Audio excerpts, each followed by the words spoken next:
Good morning, everyone. I am Monu sir from Swami Vivekananda Inter College, Gagargarh, Dhata, Sant Kabir Nagar. Dear friends, as we have read noun case part 1 and today we are to read noun case part 2. प्रिय विद्यार्थियों, हम लोगों ने noun case chapter में part 1 पढ़ लिया था और हमें आज नाउन केस का सेकंड पार्ट पढ़ना है।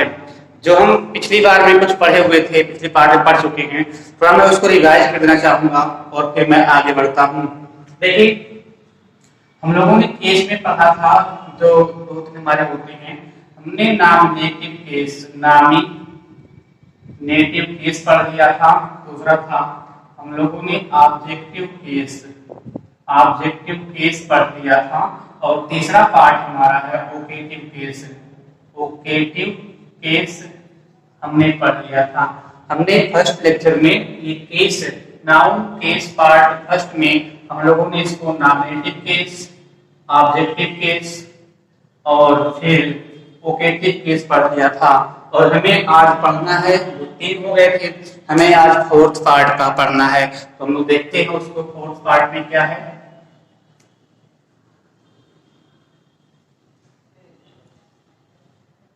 ठीक है, हमारा जो फोर्थ आया है वो आता है पैजेसिव केस होता है, जिसकी हिंदी होती है संबंध कारक। क्या होता है?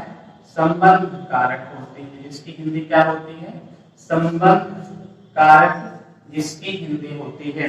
हम लोग इसके डिफिनेशन पर आते हैं, उसको देखते हैं इसकी डिफिनेशन क्या होती है। तो आप देखेंगे when a noun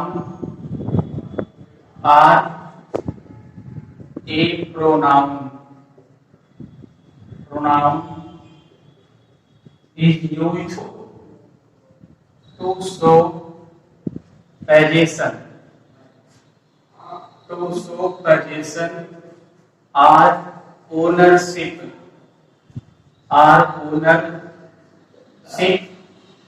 in a sentence. When a noun or a pronoun is used to show possession or ownership in a sentence, it is called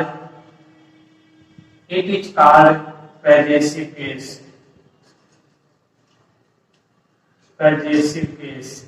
जब किसी नाउन या प्रोनाउन का प्रयोग किसी वाक्य में संबंध को दर्शाने के लिए प्रयोग किया जाता है तो वह क्या होता है? पजेसिव केस में होता है। आप देखेंगे पजेसिव केस की कुछ कंडीशंस बनती हैं, इसमें 3 या 4 रूल्स, 3 और 4 रूल्स होते हैं। हम उसको एक एक करके डिटेल पढ़ेंगे। इसको मिटा रहे हैं।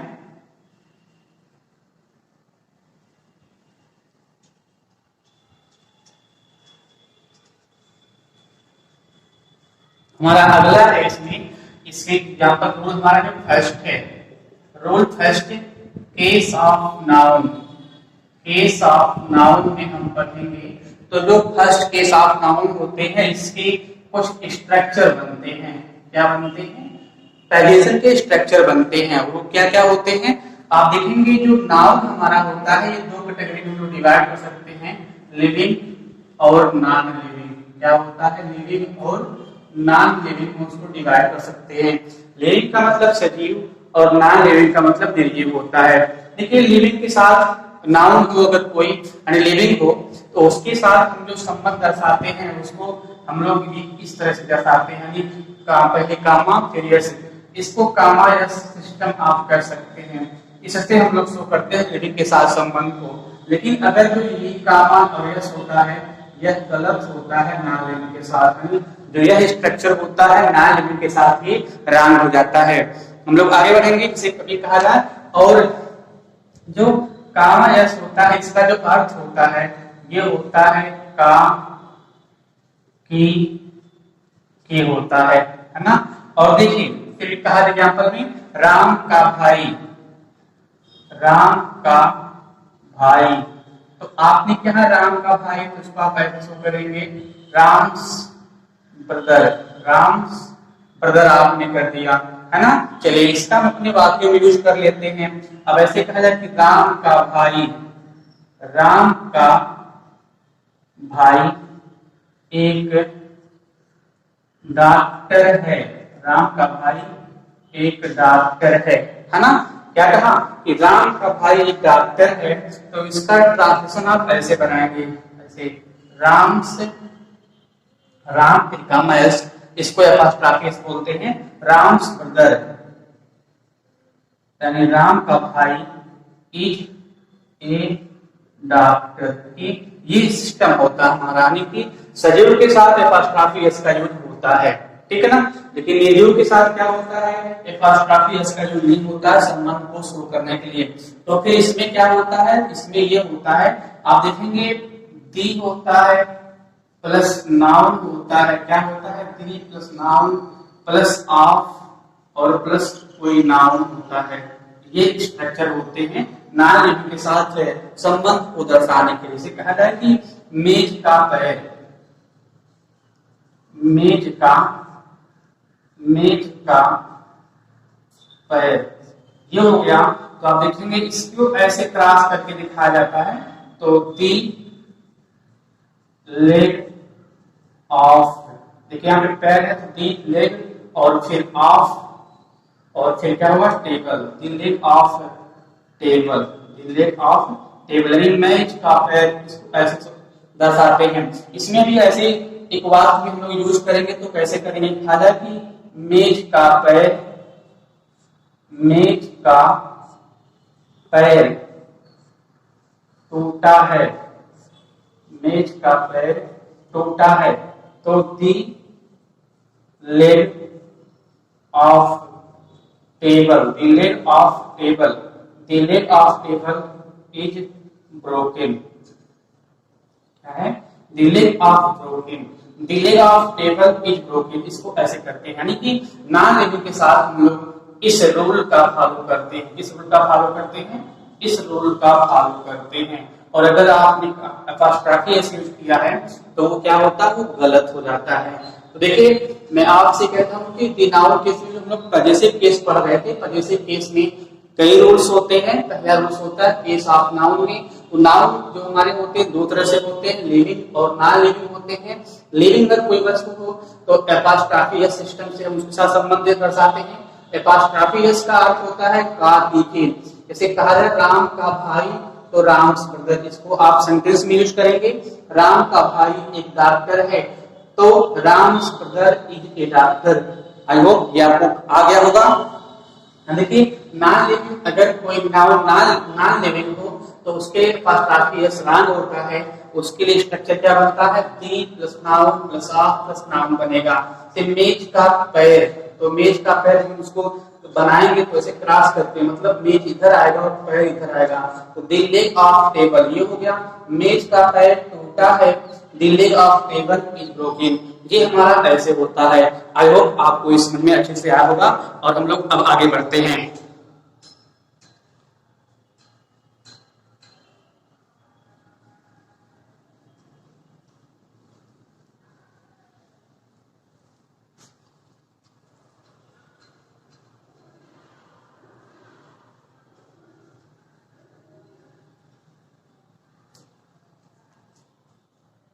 देखिए यहाँ पे एक बात और होती है, अगर हमारे जो नाउन है, जो हमारा नाउन है अगर वो लिविंग है, क्या है, लिविंग है, तो लिविंग के साथ आप दोनों रूल्स का यूज कर सकते हैं। मीन्स एपोस्ट्रोफी एस का भी यूज कर सकते हैं और इसका भी यूज कर सकते हैं, the plus noun, noun plus of और प्लस नाउन, यानी लिविंग है तो लिविंग के साथ दोनों रूल हमारा सही होता है, उसमें कोई शक नहीं है। लेकिन इसको ज्यादा बेहतर माना जाता है, एपोस्ट्रोफी एस का यूज ज्यादा बेहतर माना जाता है। ओके, लोग आगे बढ़ते हैं।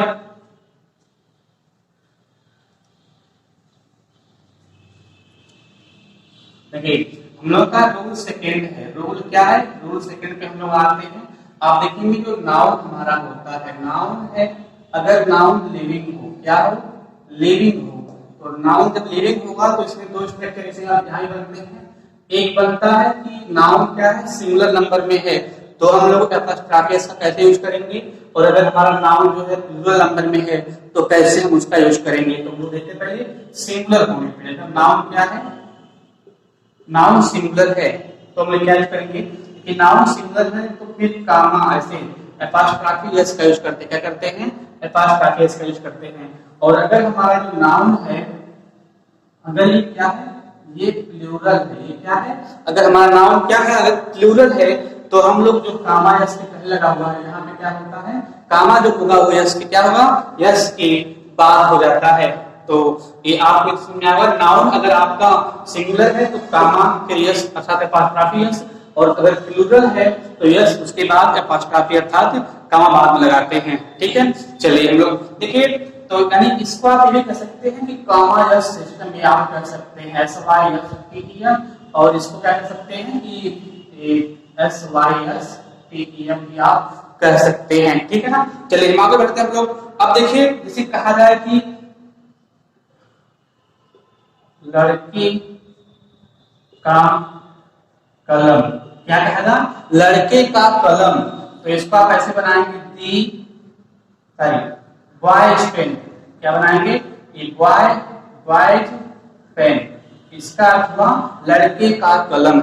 आगे है गर्ल्स GIR गर्ल्स ड्रेस, देखिए गर्ल्स ड्रेस यानी कि लड़की की पोशाक। एक बात पर ध्यान दीजिएगा, जो ड्रेस होता है वह महिलाओं की पोशाक को ड्रेस कहते हैं, और जो जेंट्स की पोशाक होते हैं उसे सूट कहते हैं। देखो जेंट्स में अनिवार्य नहीं है कि वो पैंट शर्ट पहना हो तभी उसको, क्या कोट पैंट पहना हो तभी उसको आप सूट बोलेंगे, नहीं, जो भी पोशाक होते हैं जेंट्स की पोशाक को सूट बोलते हैं, और महिलाओं की पोशाक को क्या बोलते हैं, ड्रेस बोलते हैं। इस बात का आप लोग ध्यान दीजिएगा। आगे देखिए, जो कामा एस सिस्टम होता है, सॉरी यस और उसके बाद कामा एस सिस्टम होता है, इसमें हम लोग क्या करते हैं, इसमें क्या होता है, मान लीजिए कि कहा जाए कि बॉयज, ऐसे boys hostel HOSTEL, boys hostel यानी बॉयज हॉस्टल मतलब क्या कि लड़कों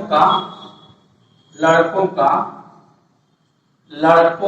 छात्रावास, क्या होता है, लड़कों का छात्रावास। एक बात आप ध्यान दीजिएगा कि देखिए ये बॉय है, बॉय यानी प्योर नंबर में बॉय लिखा गया है और उसके बाद कामा है, अर्थात बॉयज लिखा होगा, अर्थात कोई प्लूरल लिविंग नाउन लिखा होगा और उसके बाद जस लगा होता है, फिर वो उसके बाद कोई नाउन आता है। तो लड़कों का छात्रावास, ठीक है ना। अभी कहा जाएगा कि गर्ल्स GIRL प्लूरल नंबर हो गया, फिर कामा और लिखेंगे गर्ल्स स्कूल। इसका मतलब ये होता है कि लड़कियों का स्कूल, क्या हो गया, लड़कियों का स्कूल, ये सिस्टम आपका होता है। देखिए ये समझ में आपको आएगा, लेकिन एक बार मैं दोबारा आपको समझा रहा हूँ कि नाउन अगर लिविंग हो तो नाउन जब लिविंग होगा उसमें दो स्ट्रक्चर बनेंगे, एक सिंगुलर का बनेगा और एक बनेगा प्लूरल का। अगर नाउन सिंगुलर है तो कामा फिर यस लगाते हैं, एक सिस्टम ये होता है। अगर हमारा नाउन प्लूरल है तो क्या होता है, यस फिर कामा लगाते हैं, इस सिस्टम का यूज करते हैं। ठीक, कहा जाए लड़के का कलम तो बॉयज पेन, यानी बॉय फिर कामा यस, यानी बॉयज पेन हो गया, लड़के का कलम।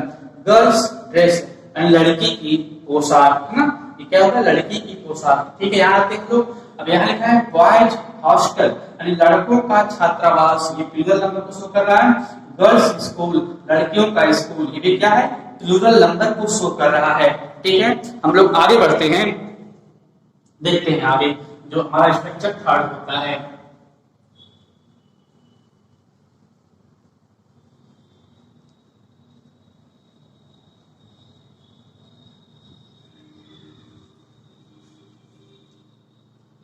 चलिए, जो रूल थर्ड होता है, क्या होता है, रूल थर्ड है।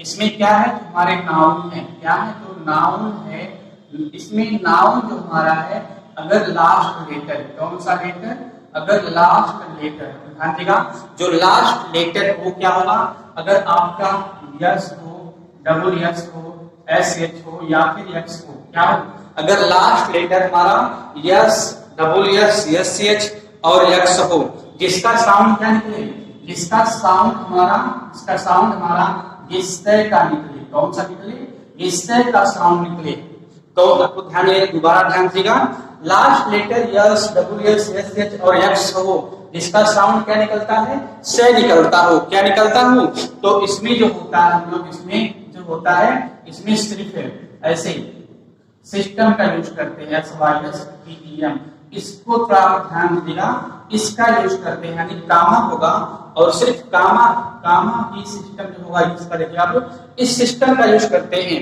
जैसे भी कहा जाए कि एग्जाम्पल में कहा जाए कि एग्जाम्पल में रमेश, ऐसे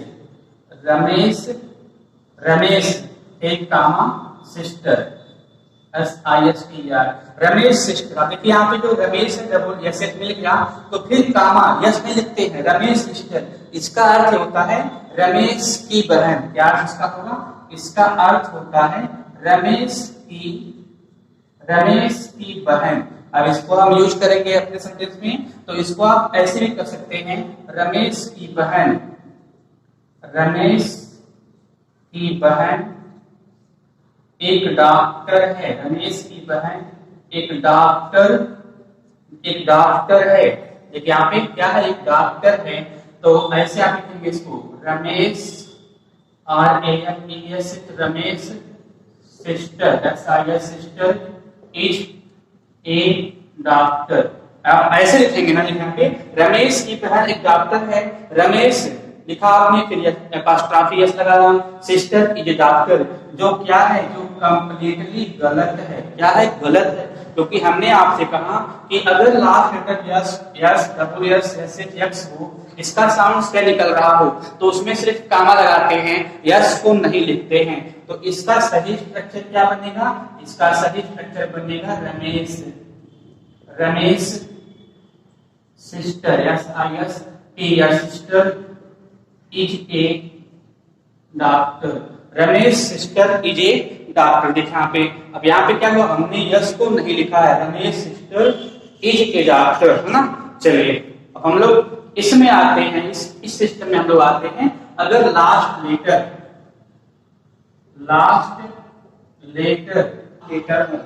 यहाँ पर लास्ट लेटर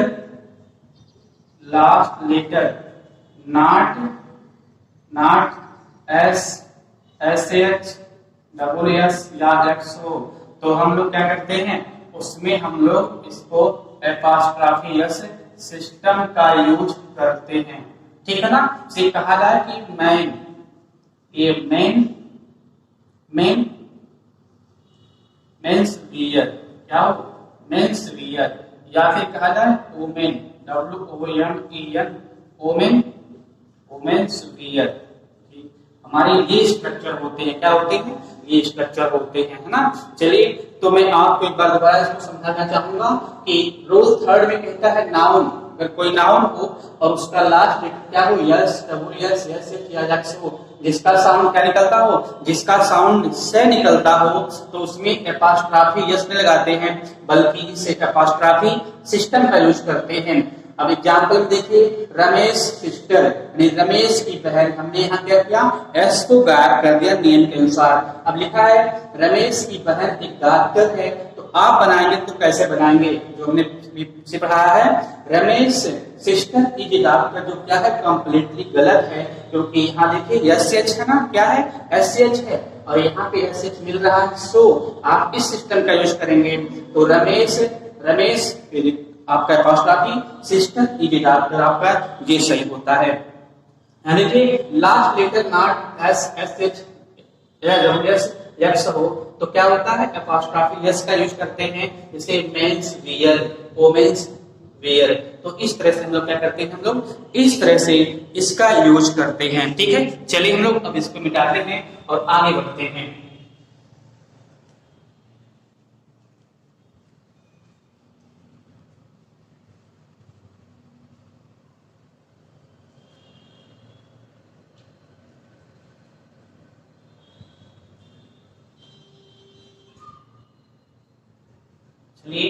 रूल फोर्थ में हम लोग आते हैं, क्या आते हैं, रूल फोर्थ में आते हैं।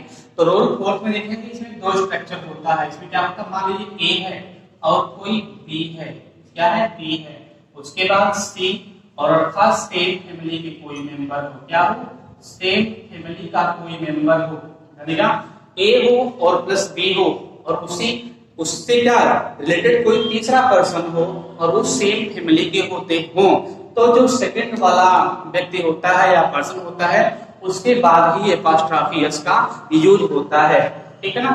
एग्जांपल के तौर पे आप कह सकते हैं कि राम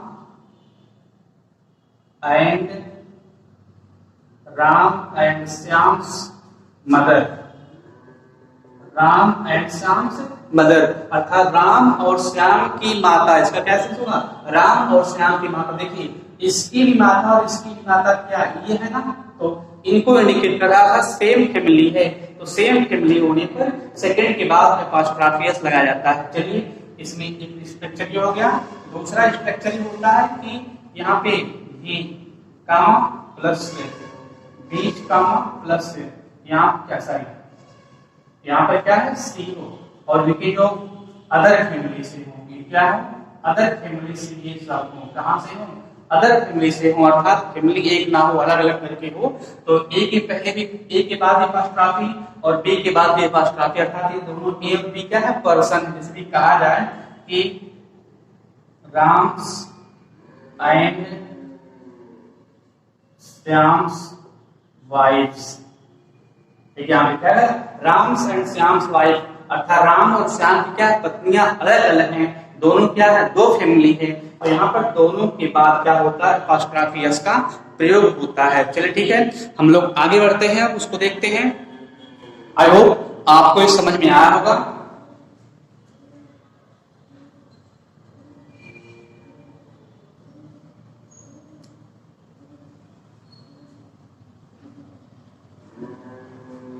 चलिए हमारा जो पांचवा केस होता है वो डेटिव केस होता है। क्या होता है डेटिव केस होता है, डेटिव केस होता है और इसकी हिंदी होती है संप्रदान कारक। क्या होती है संप्रदान कारक होती है, संप्रदान कारक, संप्रदान कारक इसकी हिंदी होती है। देखिए इसकी जो डिफिनेशन होती है उसको हम लोग देखते हैं। When a noun or a pronoun, when a noun or a pronoun is used as indirect object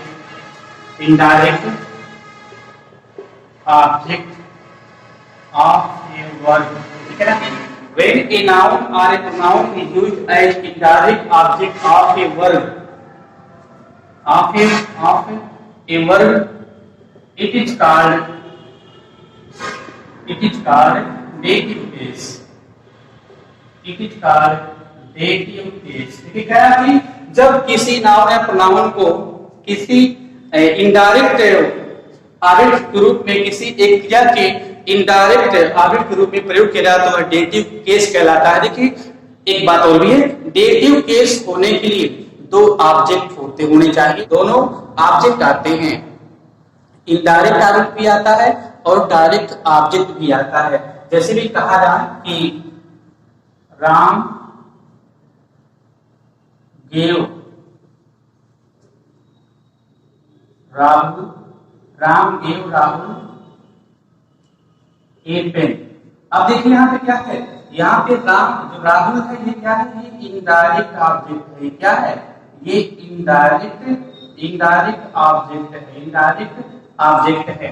और जो पेन है ये पेन क्या है, ये डायरेक्ट ऑब्जेक्ट है। क्या है डायरेक्ट ऑब्जेक्ट है। देखिए जो इनडायरेक्ट ऑब्जेक्ट मतलब जो सजीव कर्म होते हैं उससे इनडायरेक्ट ऑब्जेक्ट कहते हैं और जो निर्जीव कर्म होते हैं उनसे डायरेक्ट ऑब्जेक्ट कहते हैं। और जो इसमें यही इनडायरेक्ट ऑब्जेक्ट है इसी को डेटिव केस कहा जाता है। क्या कहा जाता है, इसी को डेटिव केस कहा जाता है।